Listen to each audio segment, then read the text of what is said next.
para evitar que se dañen y o dañen a los demás aparatos que tengamos conectados a la red. De la máquina sale el cable de negativo o tierra. Podemos ver el pequeño dibujo que nos ponen para que no nos equivoquemos. El cable positivo y el cable de control que van al alimentador. El cable de control puede que ya lo traiga integrado la máquina, depende si tu máquina tiene el alimentador integrado o es externo. Tenemos el alimentador de alambre, a que le llega también el cable de gas con su regulador, depende del tipo de gas que vayamos a utilizar, el cilindro o la fuente de gas que tengamos. También va nuestro alambre que va directo al alimentador y sale hacia la antorcha. Adicional, lo que podemos tener son algunos elementos para controlar la máquina de forma externa, como un control remoto o algún sistema PLC o alguna botonera que hayamos hecho nosotros para poder controlar la máquina. De los cables de energía que lleva la máquina, uno se usa para conectar el alimentador. Aquí vemos un dibujo que nos indica que va a la antorcha. Como aquí se conecta el microalambre o electrodo, se le conoce como cable del electrodo. El otro cable se conecta de la máquina a la mesa de trabajo. Este cable generalmente lleva una pinza de tierra y se le conoce como el cable de tierra. Estos dos cables deben de ser del tamaño y la longitud adecuados para conducir bien la corriente eléctrica, ofreciendo poca resistencia. De lo contrario, van a consumir mucha energía desperdiciándose en forma de calor en el cable. Esto ya lo he visto varias veces. Te ponen un cable más pequeño porque es más barato si quieren ahorrar algo de dinero, y cuando lo agarras tienes que soltarlo porque está más caliente que la antorcha. En las máquinas más viejas o de baja tecnología podemos cambiar la forma en la que se conectan los cables y conectar el cable del electrodo al negativo, lo que nos da una menor penetración del metal base y una mayor cantidad de material depositado. En las máquinas de soldar más modernas ya no se tiene que cambiar los cables porque ya cuentan con una tecnología de control de onda que nos permite tener un buen depósito de material con un arco muy estable sin generar mucho calor en la pieza de trabajo. Como esta conexión utiliza corriente directa y el electrodo se conecta a la terminal positiva, se le conoce como corriente directa electrodo al positivo. Ok, ingenieros, tengo la ligera sospecha de que nos falta imaginación para ponerle nombre a las cosas. En el proceso MIG es importante mantener el mismo tamaño de arco en todo momento, ya que esto afecta la penetración que tenemos en la pieza de trabajo y el tamaño del cordón. Las mejores máquinas de soldar son las que mantienen el voltaje lo más constante posible a lo largo de todo el cordón, independientemente de los movimientos que tenga la mano del soldador. Debido a que estas máquinas fueron diseñadas para mantener el voltaje lo más constante que se puede, se les conoce como máquinas de voltaje constante. El alimentador de alambre tiene la función de alimentar el alambre en forma constante. Se recomienda cambiar los motores de los alimentadores una vez por año para evitar tener problemas de alimentación. Yo sé que posiblemente no lo sabías, que posiblemente no lo has hecho y que posiblemente no lo vas a hacer, pero quería comentarlo. Hay otros alimentadores con forma de maletín que se nos conoce como alimentadores de maletín, que se pueden poner en máquinas de corriente constante. Aquí ya me niego a explicar por qué se les llama máquinas de corriente constante, pero bueno, estos alimentadores tienen el problema de que al no estar conectadas con máquinas de voltaje constante, cambian el tamaño del arco y podemos llegar a tener problemas de penetración. Ya he explicado el sistema de soldadura MIG, vamos a entrar con las variables de soldadura. La primera que vamos a ver es el amperaje.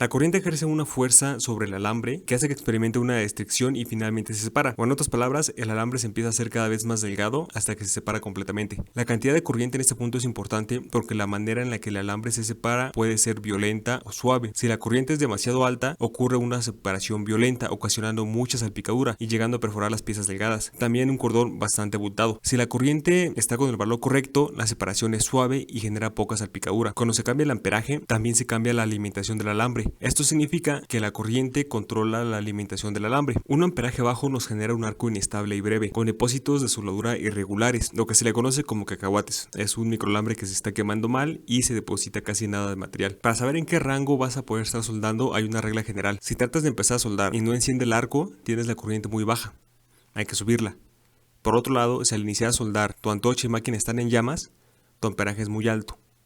Hay que bajarlo. La otra opción es que puedes ver la ficha técnica de los alambres. Ahí viene un rango de corriente recomendado. Por ejemplo, para alambres de 0.9 milímetros o de 0.35 milésimas de pulgada, la corriente máxima recomendada es de 270 amperes. Y para los alambres de 1.2 o 0.45, la corriente máxima es de 340 amperes. Estas fichas técnicas las puedes encontrar en internet o también se las puedes pedir a tu proveedor. Aumentar el amperaje también nos da más alimentación de alambre y por lo tanto un incremento en la tasa de material depositado. También incrementamos la penetración penetración de la soldadura y el tamaño del cordón. El aire es un mal conductor de electricidad, casi se puede clasificar como un no conductor, pero bajo ciertas condiciones se puede formar un arco eléctrico. La corriente de soldadura que pasa a través de ese entrehierro tiene muchísima resistencia por parte del gas para pasar de un lado a otro, calentándose muchísimo, que puede llegar a unas temperaturas de 6000 grados centígrados, que es casi 3 veces el calor necesario para fabricar acero en un alto horno y más caliente que la temperatura en la superficie del sol. Como resultado, el metal base se funde al momento en el que el arco eléctrico lo toca y el microalambre se funde y se convierte en material de aporte cuando el arco eléctrico lo toca. Si eres un poco como yo, vas a querer tocar el metal para ver qué tan caliente está la pieza, pero no lo hagas. Es mala idea verificar qué tan caliente está algo con tu mano, créeme, ya lo hice. Lo importante aquí es que la resistencia que existe en ese espacio del arco eléctrico genera un calor que en la soldadura se utiliza para fundir el metal. La máquina de soldar debe de ajustar la entrega de ese arco en la cantidad y el tiempo correctos en el extremo del microalambre, y el soldador debe de controlar el charco formado por el arco, mantener el arco de la longitud adecuada y moverse a la velocidad adecuada para obtener los resultados deseados y convertir toda esa energía en algo útil. La siguiente variable es el voltaje.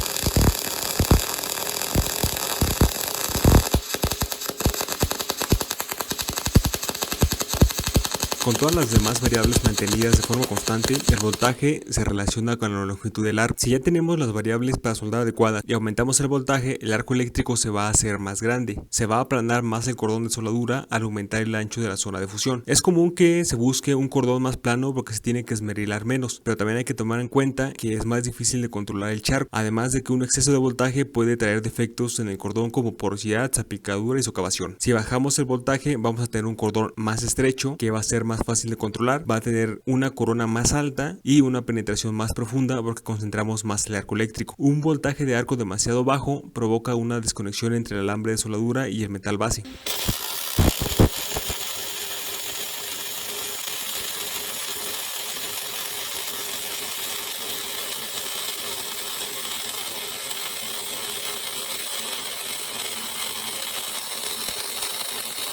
¿Te acuerdas de Victoria, la reina de Inglaterra? ¿No?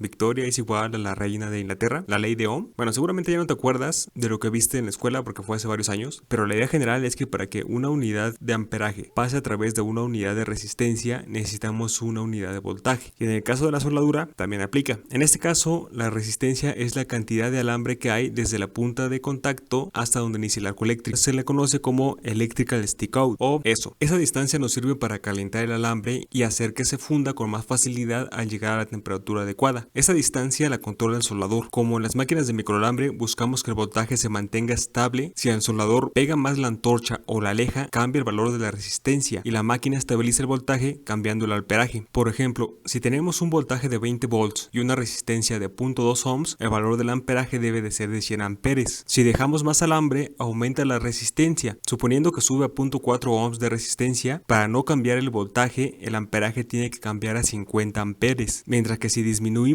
el ESO y nos da 0.1 ohms de resistencia, el amperaje debe de subir a 200 amperes para que el voltaje se mantenga constante. Estos cambios van a afectar la calidad de la soldadura, por eso es importante mantener el ESO lo más posible. Otra variable importante es el tipo de gas que vamos a utilizar. En gas de protección tenemos de varios tipos, desde un 100% CO2 a un argón con diferentes tipos de gas. Ese cambio del tipo de gas hace que tengamos características diferentes en el arco eléctrico, en la cantidad de calor transferido, en la forma en que se hace la transferencia de soldadura, pero de eso ya hice un video, así que no voy a tocar el tema. Voy a dejar el enlace en los comentarios, pero sí vamos a revisar la importancia del flujo de gas. Es importante tener el flujo de gas correcto para tener una buena protección en el cordón de soldadura. Entre menor sea el flujo de gas, más oxígeno del ambiente se va a meter al charco, ocasionándonos porosidad y debilitando nuestra soldadura. Con un flujo entre 10 a 15 litros por minuto o 20 a 40 CFH es suficiente. Ese flujo debe de ser el que entrega la antorcha. Si tienes la manguera de gas enrollada o la toma de gas está muy alejada, el flujo va a caer y vamos a tener que aumentarlo. Pero aumentarlo mucho también es negativo, porque puede generar turbulencias que atrapan el aire y lo depositan directamente sobre el cordón de soldadura. En soldadura manual eso casi no pasa. Eso tiene que ver más con soldadura robótica, en donde al mover el robot a alta velocidad, la misma corriente de aire ocasionada por ese movimiento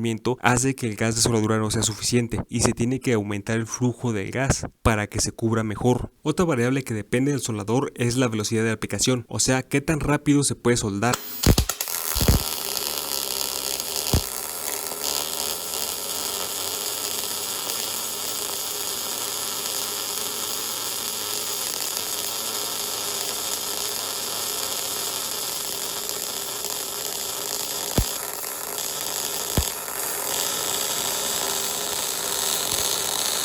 Entre más rápido vaya el soldador, más delgado va a ser el cordón de soldadura. Soldar a alta velocidad es una habilidad que se desarrolla. Sin embargo, es difícil que un soldador pueda mantener esa velocidad sin disminuir la calidad de la soldadura. Por otro lado, si la velocidad de aplicación es demasiado rápida, el cordón será demasiado pequeño y con mucha corona. También existe la posibilidad de que no haya suficiente penetración. De igual forma, entre más lento sea el avance del soldador, más grande va a ser el cordón de soldadura, haciendo el proceso más lento y con exceso de material. Ahí te va un dato. Si te piden cordones de soldadura de 6 milímetros y los haces de 8 milímetros, estás depositando 50% más de alambre. Otra variable que depende del soldador es la capacidad para mantener el ángulo de la antorcha a la hora de estar trabajando. En soldadura, a donde apuntas el electrodo es hacia donde va a ir el calor generado por el arco. Si tienes un ángulo de 90 grados, la mayoría del calor va a ir directo a la pieza de trabajo, pero nos va a ser difícil ver el charco de soldadura. Lo mejor es tener un ángulo de avance de 15 grados, ya sea de empuje o de arrastre, para que puedas tener un mejor control sobre el charco. Si tenemos un ángulo de soldadura de empuje, vamos a tener una menor penetración y un cordón más ancho, mientras que si tenemos un ángulo de arrastre, vamos a tener un cordón más abultado y mayor penetración. Yo prefiero trabajar con el ángulo de empuje porque me es más fácil ver el charco, pero en la práctica se tiene que soldar a como se pueda. También tenemos el ángulo de trabajo, que es la mitad del ángulo en el que se están soldando las piezas. Por ejemplo, en unas piezas en posición plana tenemos un ángulo de 180 grados y el ángulo de nuestra antorcha debe de ser de 90 grados. Si tenemos una soldadura en T, el ángulo formado por las piezas es de 90 grados, así que nuestra antorcha debe de estar a 45 grados. Si soldamos en esquina, las piezas forman un ángulo de 270 grados, así que debemos de tener la antorcha a 135 grados. Yo soy Alan, espero que este video te sea de utilidad. No olvides suscribirte y nos vemos en otro video. Nos vemos.